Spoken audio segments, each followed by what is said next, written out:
Maybe you made some questionable draft day picks, or maybe you picked Cooper Kupp. Whatever the reason, sometimes you got to dig a little bit deeper than you'd like to, even in week one, to put together a solid starting lineup. So I'm going to give you two players at each position that I think are sneaky starts with potential upside that can help you even in week one. Let's start with running back and let's go out to Miami. I like Raheem Mostert this week, playing the Chargers defense, one of the worst run defenses of the last few years.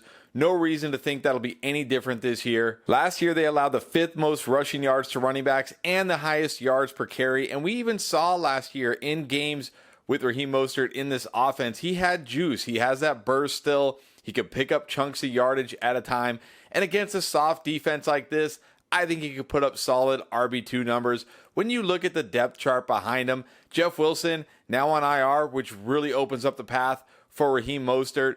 Rookie Devon Achane dealt with a shoulder injury, undersized guy, might not even be number 2 on this depth chart. Then you got Salvon Ahmed, who really couldn't crack the field at all last year, and undrafted free agent Chris Brooks. There is not much behind Raheem Mostert here. He should get the bulk of the carries, probably somewhere around like 60% of the snaps, always a chance to score. This guy can always hit a home run. He's still an extremely fast player, even into his 30s. He makes a great start in week one here. If you're hurting at running back, or maybe you need to put in a flex because you had to move a wide receiver up to replace Cooper Kupp, Raheem Mostert should put up solid RB2 numbers this week, and he has the upside for more. Another running back that I think could put up solid or better RB2 numbers this week is Khalil Herbert for the Bears. It looks like he is clearly the lead back here. Donta Foreman started running behind rookie Rashawn Johnson in the preseason. He's still technically number 2 on the depth chart, but I don't think he's going to be anything more than a breather for Khalil Herbert. Rashawn Johnson probably going to play most of the third down snaps, but that's not really what Khalil Herbert does. Khalil Herbert is a great runner, a great early down, second down, goal line type of runner. We've seen this guy when he's played at least 60% of the snaps. He's been nothing but great, has only gone under 11 PPR points one time in that span, and has had many huge games when getting the opportunity. And when you look at this game against Green Bay, you can't be scared about the Green Bay offense running away from the Bears, so game script works against Herbert. This should be a pretty competitive game. It should be a close game, which means he should be involved throughout the entire game and get plenty of chances. Another guy who's a highly efficient runner, an explosive runner, could always rip off a long run, has been great when he's been given the chance, and I think he'll be great again this week against this Packers defense that allowed the 7th most yards to running backs last year, but only the 24th most yards to the pass. They're a run funnel defense. It's much easier to run the ball on them than pass. That benefits Khalil Herbert in a close game. I think he picks up a lot of yards, has a chance for a big run, and always has a chance to score. Let's move on to wide receiver, and with the Cooper Kupp injury, the easiest pivot here at wide receiver is probably Van Jefferson of the Rams. I talked about him a little bit this offseason. This is a guy I think people don't realize how good he is as a route runner. People just think this is a guy who just runs deep routes, but that's not the case. He is very good at the curls, the comebacks, and even the flat routes, which is good because those are the type of routes that don't necessarily need a lot of time to develop. So if Matthew Stafford is under pressure, he can still hit Van Jefferson on those routes. The other thing you got to like about this matchup is right now the Rams are big underdogs on the road in Seattle. You got to think they're going to be trailing in this game and having to throw the ball a ton, and that means more opportunities for Van Jefferson. Now, I don't think this is a guy with a ton of tremendous upside this week necessarily. It's hard to see a path for him scoring a touchdown. He's not going to get all the Cooper Kupp targets, but as a flex or maybe even a wide receiver 3, if you're looking for a Kupp replacement, you don't like anybody on your bench, and he's out there on waiver wire, I think he'll be okay this week. More of a floor play than a ceiling play. But look, sometimes when you're desperate, you got to just take the floor and ride with it. If you want more of a ceiling play, let's go with Rashad Bateman out in Baltimore. I know this guy has burned us 2 years in a row, but he's put up pretty good games when he's actually been on the field. He's a guy that can hit a big play at any time, and all signs are pointing to him actually being healthy right now. And myself and Pierre really love Zay Flowers this year. We think he's going to be great, but you also have to remember this is a rookie wide receiver making his first ever start. Rashad Bateman has that connection with Lamar Jackson. He's played with him for 2 seasons now. it would be a lot to think that Zay Flowers is just going to come out week one and be the leading target in this offense. Mark Andrews will probably be the leading target in this offense, to be honest, but I could see Rashad Bateman being number two because the other wide receiver here, Odell Beckham Jr., coming off his second ACL surgery on the same knee, and all the reports are he's only going to be out there limited snaps, certain packages. He's not going to be an every snap guy. Rashad Bateman should be out there as the X receiver on pretty much every single snap. This is a guy that can always hit a big play at home, going against a Houston defense who, sure, their secondary was pretty good last year, but I think there's still going to be plenty of opportunities here for this Ravens passing attack for Rashad Bateman. So if you don't like the floor play of Van Jefferson and you want to shoot for more upside, but also probably more risk, go ahead, look at Rashad Bateman. Think about sticking him in your lineup. He's one of those flexes or wide receiver threes with upside that if he hits on a big play, can help put you over the top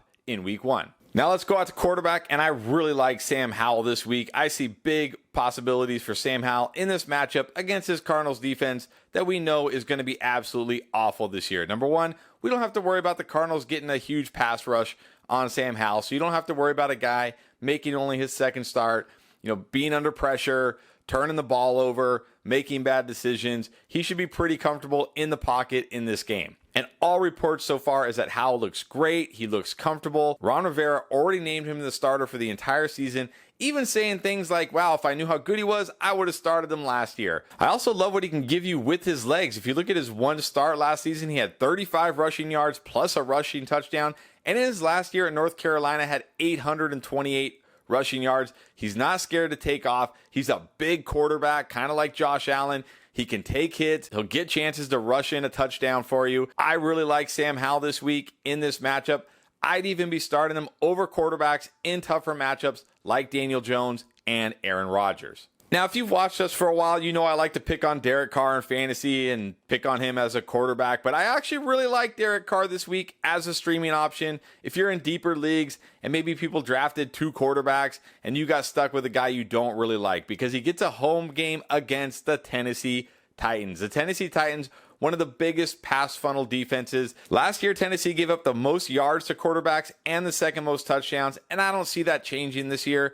Not to mention, at home, in front of that home crowd, with his new team, I think Derek Carr is going to be highly motivated, and the Saints are going to be highly motivated to get him looking good and putting up big numbers. I think we see him throw the ball a ton here, and as of right now, he's got weapons, because we know he's got Chris Olave, an absolute stud. He's got Rashid Shaheed, a burner, a guy who can hit a big play at any time, and he's also got a seemingly healthy Michael Thomas for now, so take advantage of him while he has these weapons here. I think Derek Carr comes out week one, puts up a very big game, a very nice game. Not a guy I'm going to want to stream most weeks, but this week at home in this matchup with his weapons healthy, I think Derek Carr has a big game. Then finally at tight end, I talked about Van Jefferson, but I really like Tyler Higbee this week with Cooper Kupp out. This is usually a recipe for a tight end having a big game when the leading target getter at wide receiver is gone. Because even though I like Van Jefferson, he's not a guy that's going to soak up all the Cooper Kupp targets. They're going to go somewhere else. And Tyler Higbee is the only other guy here that really has any kind of connection with Matthew Stafford. And we saw it down the stretch last year when Cooper Kupp was out. Tyler Higbee started putting up big games. Now you can say, well, that was with Baker Mayfield. And sure, you're right. But it was also with a Rams team that threw the ball significantly less without Matthew Stafford. In the games with Matthew Stafford last year, they were a top 3 passing offense. When you look at the games of Baker Mayfield, they were in the bottom 5 in terms of pass attempts. Sean McVay smartly just did not let Baker Mayfield throw the football. So Tyler Higbee was able to have games like that even with his team barely throwing. With Matthew Stafford out there in this matchup I already talked about where I think they're going to be losing pretty big, they're going to have to throw it a lot, and Sean McVay will trust Stafford to throw the football, and that's going to open up a lot of opportunity for Tyler Higbee. He's a great red zone threat, can always score a touchdown, but I think in this game, he even gives you a nice floor in your PPR leagues. One of my favorite streaming tight ends now, if somehow he's still on your waiver wire and you do not like your tight end, go pick up Tyler Higbee. He's going to have a nice game. And then if Higbee is gone, I also like Juwan Johnson this week. I talked about Derek Carr and this Saints team going up against this Tennessee defense. They were just as bad against the tight end as they were against the pass. And Juwan Johnson, a big-time red zone threat here. maybe not going to get the target share that Tyler Higbee is going to get because, again, they do have Olave, they do have Shaheed. Michael Thomas, for now, is healthy, but he's a guy who can always score a touchdown. And in this matchup, it seems like if there is ever going to be a week, this is the week. The potential is there. And when you're streaming tight end like this, that's really all you can ask for. Does the guy have a good chance to score a touchdown? I think this week he certainly does. And when you look at Johnson as a tight end, he's an athletic tight end, and he's entering year 4. This is when tight ends typically start to figure it out, and we start to see them break out. The most common breakout year for tight ends is year 3, year 4. He's in that year 4. He had a nice year 3 last year. I think he builds on that, and I think it starts in week 1 against a very bad Tennessee defense. So those are hidden gems you could potentially start in week 1, but if you want to see some players you should stash before week 1 gets underway, check out these guys.